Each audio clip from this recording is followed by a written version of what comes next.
pergi langgar pantang larang nenek ni. Dia terus pergi tengok cermin malam tu. Dia kan mula excited kan sebab muka dia cantik kan. Lepas tu bila dia tengok cermin kan, dia terkejut tau. Sebab apa? Muka dia still sama. Cuma orang lain yang nampak dia ni muka cantik tau.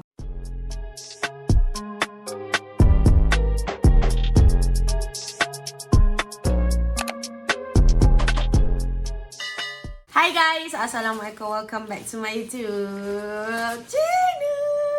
Hi guys. Okay guys, so hari ni kita nak cerita pasal hantu. So aku rasa macam dah lama tak cerita pasal hantu. So hari ni aku dah ambil keputusan yang aku nak cerita pasal hantu Purdah, geng. Korang pernah dengar tak pasal hantu Purdah? Bila dengar nama dia pun aku rasa macam meremang weh. Aku boleh bayangkan yang hantu tu dia pakai purdah, yang mata dia hitam, and then macam darah-darah macam tu kan. So sebenarnya kisah hantu Purdah ni pernah viral pada tahun 1997. So waktu tu korang dah lahir belum? Masih belum kan? Sebenarnya dia bukan cerita pasal hantu sebenarnya. Dia pasal seorang budak yang bernama Nita. Dan sebenarnya dia seorang pelajar IPT, Institusi Pengajian Tinggi, yang kurang cantik. Dia macam biasa-biasa je. Tak adalah cantik sangat, dia tak adalah buruk sangat. Dia biasa-biasa je kan. Cerita pasal hantu Purdah ni dia pernah keluar dekat TV3, berita TV3 dulu tau. So kalau korang nak tahu lebih lanjut pasal cerita ni, jangan lupa untuk subscribe aku, like video ni dan tekan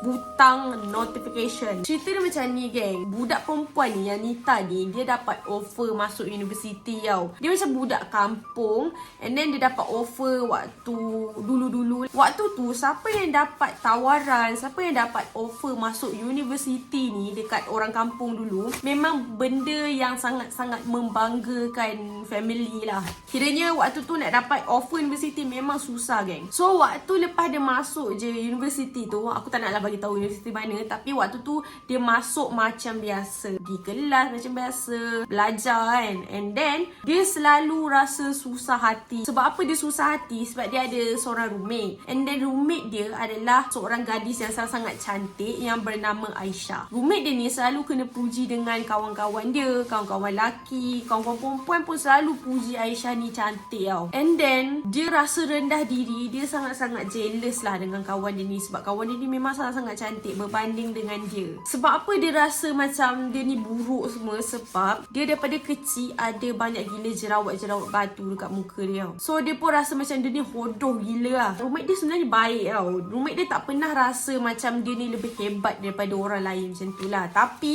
ada one day ni, tiba-tiba roommate dia ni macam tegur lah, kenapa muka Nita ni macam kusam je. Mungkin aku rasa terlepas cakap aku borak-borak, lepas tu terlepas cakap. So si Nita ni dia terasa lah dengan kata-kata roommate dia ni. Dia simpan je perasaan macam terasa dia tu kan. Tapi dia buat bodoh je lah, dia buat macam biasa. And then masuk tahun kedua Nita belajar. So waktu tahun kedua ni dia ada junior lah kan. So maksudnya dia pelajar tahun kedua, adalah pelajar baru masuk. So adalah junior ni, dia rapat dengan seorang junior ni. Budak perempuan yang dia rapat tu bernama Amira. So diorang sangat-sangat rapat sampai kan one day dia ikut Amira ni balik ke kampung Amira. Nita ikut junior dia ni balik kampung. So diorang pun balik lah macam biasa, menaiki kereta Nita. So Nita ni adalah kereta kancil yang berwarna merah. So diorang pun balik kampung Amira menggunakan kereta itu. And then waktu diorang balik rumah Amira ni, dia nampak ramai gila tau keluar masuk rumah nenek Amira ni. So dia pun macam pelik. And then waktu tu barulah dia tahu yang nenek Amira ni adalah seorang dukun dan juga pengamal perubatan. So apa lagi, Nita ni pun ambil kesempatan dan dia minta tolong dengan dukun tu lah, dengan nenek Amira. Dia cakap boleh tak tolong dia ni sebab dia ada masalah muka kan. So dia macam nak pair lah muka dia dengan nenek ni.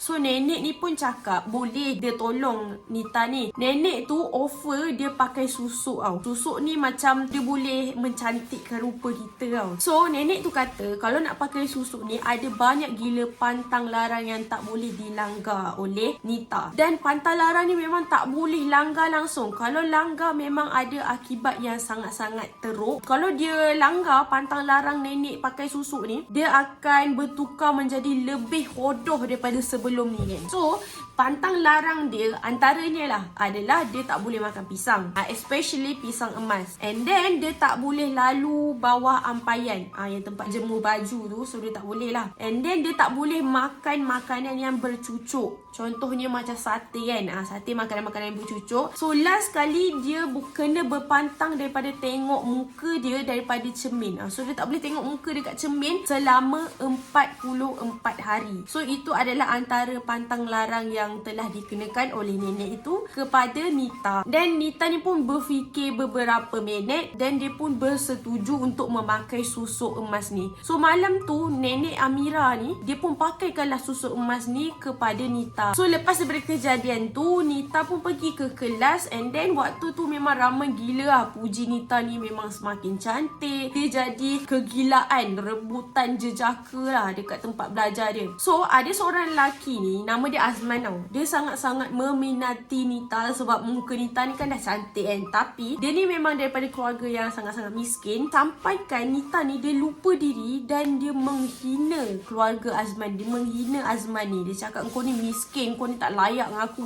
Dia cakap macam tu lah. Makin hari Nita ni semakin lupa diri tau. Sebab dia dah cantik kan. So dia rasa macam dia lah yang paling cantik dekat tempat belajar dia tu. So dia pun tak sabar untuk tengok muka dia dekat cermin. Dia nak tengok betapa cantiknya aku. Sampaikan semua orang suka kat aku. Sampaikan semua orang puji kecantikan aku ni. Tak sampai 44 hari lagi, si Nita ni pergi langgar pantang larang nenek ni. Dia terus pergi tengok cermin malam tu. Dia kan mula excited kan sebab muka dia cantik kan. Lepas tu bila dia tengok cermin kan, dia terkejut tau. Sebab apa? Muka dia still sama. Cuma orang lain yang nampak dia ni muka cantik tau. Dia kalau tengok dekat cermin, muka dia still sama je daripada dulu. Itulah macam mana susuk tu work. Malam yang dia langgar pantang larang tu, dia rasa sangat-sangat gelisah. Muka dia tiba-tiba rasa panas, tiba-tiba rasa menggelupas teruk tau. So muka dia semakin hodoh. So malam tu muka dia memang jadilah macam apa yang nenek tu cakap. Memang muka dia memang semakin hodoh lepas dia langgar pantang larang tu. Keesokan harinya dia pergi ke kelas menggunakan pudah. Dia tutup muka dia, dia tutup dahi dia pun semua.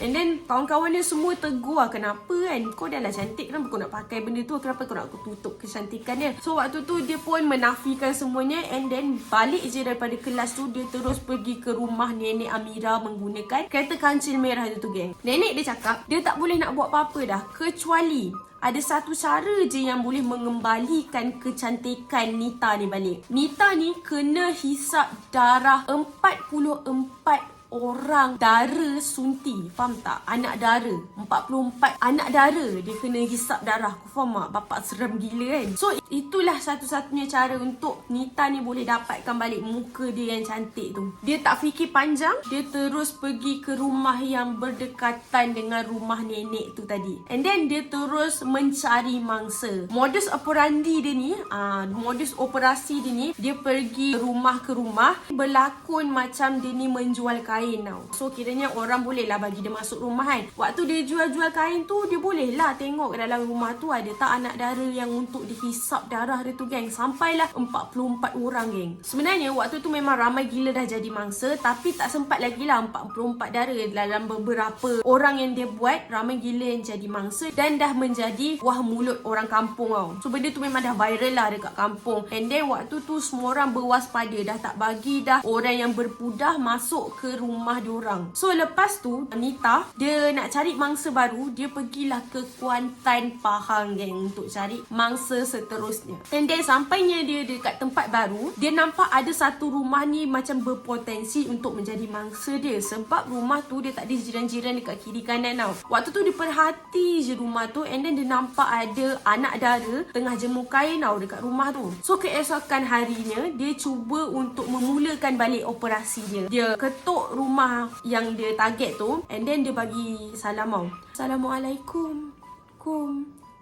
So tuan rumah tu, cik tuan rumah tu, dia pun buka lah pintu. And then dia tanyalah, adik ada apa ni? And then Nita cakap lah, saya ada jual kain. Tanpa berfikir panjang, makcik tu pun bagilah Nita ni masuk ke dalam rumah dia. So waktu tu diorang berborak-borak apa semua. Makcik tu kata suami dia bekerja lori getah ke apa lah. Tak kiranya macam tak ada dekat rumah lah. And then dia bagi tahu lah anak dia ada dalam bilik, anak dara kan. Okay, so waktu tu selepas berbual-bual macam tu, makcik tu pun cakap, awak tunggu sini, saya nak pergi buat air air kat dalam. So Nita pun macam happy gila lah. Inilah masanya untuk aku memulakan operasi aku. So waktu makcik tu dah pergi ke dapur, Nita ni terus pergi ke bilik anak dara tadi tau. Bawa alatan-alatan dia lah. Dia bawa jarum peniti, and then dia nak baca-baca mantra apa semua kan. Baru je nak start, tiba-tiba makcik tu dah perasan. Dia terus terkejut, terus melarikan diri daripada rumah tersebut, geng. So selepas itu, ramai gila lah orang kampung cakap dia nampak hantu pudah berjalan-jalan di sekitar kampung, geng. Aku tak tahulah, mungkin selepas itu Nita ni dia accident sebab dia terlalu takut ke apa kan. Tapi memang hantu pudah ni telah menghantui dekat kampung-kampung sekitar tu, geng. So ramai gila yang nampak kelibat hantu pudah dekat kampung dia.